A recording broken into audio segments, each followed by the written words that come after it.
இந்திய இளைஞர்களே விழித்தெழுங்கள், டில்லி நோக்கி செல்வோம்.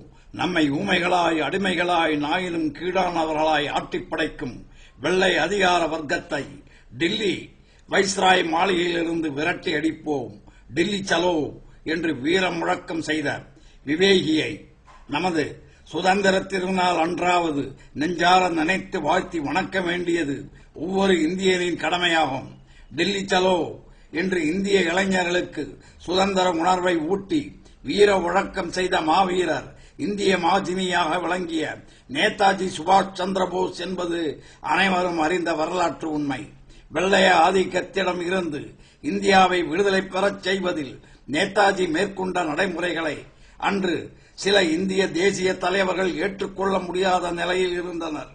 நமது ரத்தத்தை சிந்தியாவது வெள்ளையர்களை வெளியேற்ற வேண்டும் என்ற தீவிர தியாக உணர்வில் இந்திய விடுதலை கனவில் வெறிபிடித்து இருந்தார் நேதாஜி சுபாஷ் சந்திரபோஸ்.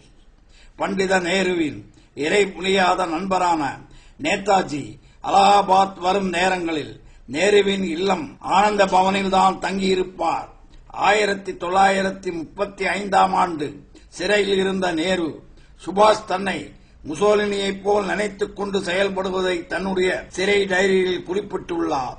1940ஆம் ஆண்டு வரை நேதாஜியுடன் இணைந்து செயல்பட்ட நேரு, அதன்பின் அவருடன் விடுதலை போராட்ட பாதையை வகுப்பதில் கருத்து வேற்றுமை ஏற்பட்டாலும் நேதாஜியுடன் தன்னுடைய நட்புணர்வை முறித்துக் கொள்ளவே இல்லை. 1940ஆம் ஆண்டு அலகாபாத் வந்திருந்த நேதாஜி காங்கிரஸ் தலைமைக்கு எதிரான கருத்துக்களை பொதுக்கூட்டங்களில் பேசினார். அப்படி இருந்தும் அவர் நேருவின் விருந்தாளியாக ஆனந்த பவனில் அடிக்கடி வந்து தங்கியிருப்பார். உலகப் போர் நடைபெற்றுக் கொண்டிருக்கும் அந்த நேரத்தில் பிரிட்டிஷ் அடிமை தலையிலிருந்து இந்தியா விடுதலை பெற தனக்கு உதவி செய்யும் நாடுகளுக்கு ஒத்துழைப்பு கொடுக்க போவதாகவும் நேதாஜி கூறினார். 1941ஆம் ஆண்டு ஜனவரி மாதம் யாருக்கும் தெரிவிக்காமல் இந்தியாவிலிருந்து பெர்லின் சென்றார் நேதாஜி. அங்கிருந்து ரோம், டோக்கியோ போன்ற நாடுகளுக்கு சென்று இந்திய விடுதலைக்கு ஆதரவை திரட்டினார். கல்கத்தாவில் உள்ள தன் இல்லத்தில் இருந்து திடீரென்று வெளிநாடு சென்ற நேதாஜியை காணாமல் தவித்த அவரது லட்சக்கணக்கான தொண்டர்கள் அவரது வீர உரையை வெளிநாட்டு வானொலிகள் ஒலிபரப்புவதை கேட்ட பின்பே மகிழ்ச்சி அடைந்தனர். ஹிட்லர், முசோலினி, டோஜோ போன்ற வெளிநாட்டு தலைவர்களை சந்தித்து இந்திய விடுதலைக்கு ஆதரவு திரட்டினார் நேதாஜி. தன்னை இந்தியாவில் காண முடியாமல் விடுதலை வேட்கையில் ஊறி திளைத்துக் கொண்டிருக்கும் தன் லட்சக்கணக்கான தொண்டர்களுக்கு அவர் வானொலி மூலம் பேசிய உரை தேனாக இனித்தது. இமயமலையையும் இந்திய புனித நதிகளையும் ரத்தத்தின் ரத்தமான என் உடன்பிறப்புகளையும் விட்டு விலகி நான் மேலை நாடு வந்திருப்பதன் வரலாற்றை நீங்கள் நன்கு அறிவீர்கள். டில்லியிலே கோலோச்சும் வெள்ளையர்கள் நம் ரத்தத்தை குடித்து நம்மை அடிமைகளாக்கி ஆனந்தப்பட்டுக் கொண்டிருக்கிறார்கள். அந்த கூட்டத்தை விரட்டி அடித்து நாம் டில்லி நோக்கி செல்ல வேண்டும். அவர்கள் சிலர், நாம் பலர் நம்மிடையே உள்ள ஒற்றுமையின்மையை பயன்படுத்தி நம்மை சிறுமைப்படுத்தி வாழ்ந்து கொண்டிருக்கிறது அந்த கூட்டம். டெல்லியிலே கோலோச்சும் அந்த கொடியவர்கள் கூட்டத்தை நாம் கிழித்து எறிய வேண்டும். நம்மை அடிமைகளாக்கி நம் ரத்தத்திலே அவர்கள் உல்லாச வாழ்வு வாழ்ந்து கொண்டிருக்கிறார்கள். இதற்கு நாம் அஹிம்சையை கடைபிடித்து வெற்றி காண முடியாது.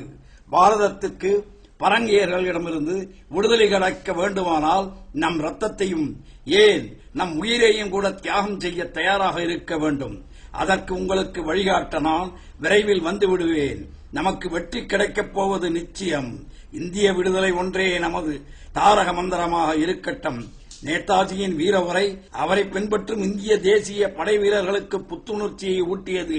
நேதாஜிக்கு எதிரான போர் பிரச்சாரத்தில் பிரிட்டிஷார் ஈடுபட்டு வந்தனர். நேதாஜி 1944ஆம் ஆண்டு ஜூலை 8ஆம் தேதி ஆற்றிய உரையில் தன் மீது வெள்ளையர்கள் எத்தகைய பொய்ப் பிரச்சாரத்தை பரப்பினாலும் இந்தியாவில் உள்ள ஆசாத் ஹிந்த் படையினர் டெல்லியில் உள்ள வைஸ்ராய் மாளிகையிலிருந்து வெள்ளையர்களை வெளியேற்றியே தீர்வார்கள் என்றும் அந்த மாளிகையின் உச்சியில் இந்திய தேசிய கொடி பட்டொளி வீசி பறக்கப் போகிறது என்றும் முழக்கமிட்டார்.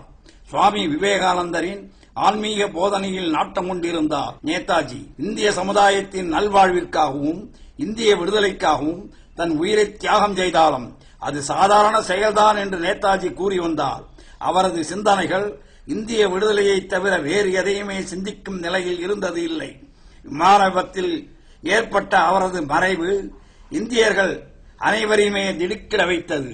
நேதாஜி பயணம் செய்த விமானம் தீப்பற்றி எரியும் நேரத்தில் கூட தான் தப்பிவிடுவோம் என்ற மனம் தளராத நிலையிலேயே இருந்தார்.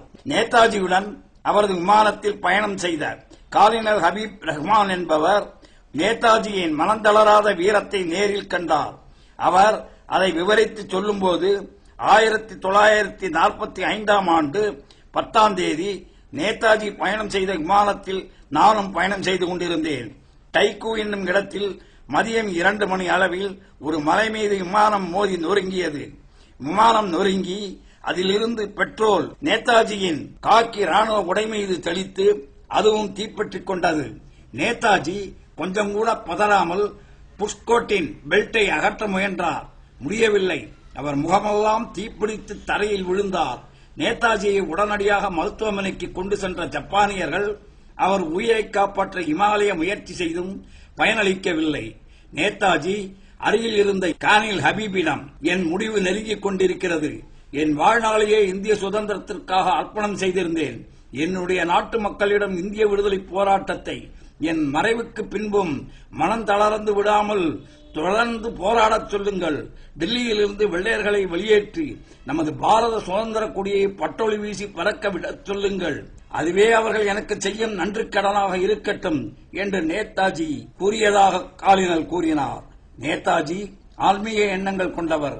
இமயமலையின் இயற்கை எழிலில் மனதை பறிகொடுத்து விடுவார். தன் நலத்தையோ சுகபாவ வாழ்வையோ எண்ணி பார்க்காமல் பாரதத்தின் விடுதலை வேட்கையிலேயே அவர் எண்ணங்கள் பயிரிடப்பட்டிருந்தது. சிங்கப்பூரில் சுவாமி ராமகிருஷ்ணரின் ஆசிரமத்துக்கு அடிக்கடி சென்று தியானத்தில் ஆழ்ந்து விடுவார்.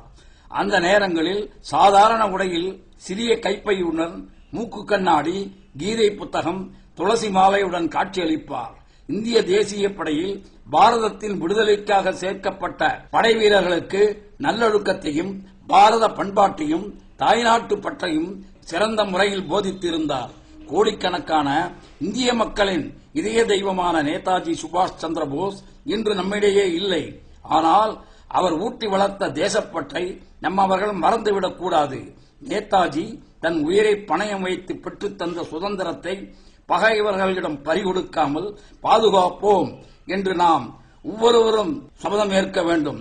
தாய்நாட்டுக்காக உயிரை கொடு என்று நேதாஜி கூறிய கடைசி வார்த்தைகளை காப்பாற்றுவதே நாம் அவருக்கு செய்யும் நன்றி கடனாக இருக்கும். இந்திய சுதந்திரத்தை குறித்து மகாகவி பாரதியார் கூறிய வார்த்தைகளை எண்ணிப் பாருங்கள். தண்ணீர் விட்டோ வளர்த்தோம் சர்வேசா, இப்பயிரை கண்ணீரார் காத்தோம், கருகத் திருவுளமோ என்று கூறியுள்ளார். கண்ணீரால் காத்து நம் உயிருடன் வளர்த்த இந்திய சுதந்திர பயிரை கருக விடாமல் காத்து வளர்க்க வேண்டியது நமது கட்டாய கடமை. தன் வீட்டையும் தன் குடும்பத்தையும் மறந்து தாய்நாட்டுக்காக உழைத்து தன் இன்னுயிரை பாரத விடுதலைக்காக பலியிட்டுக் கொண்ட தியாகி நேதாஜி சுபாஷ் சந்திர போஸின் வார்த்தைகளை நாம் நெஞ்சில் நினைத்து பாரத சுதந்திர பயிரை பாதுகாப்போம் என்று சபதம் ஏற்போம். வந்தே மாதரம்.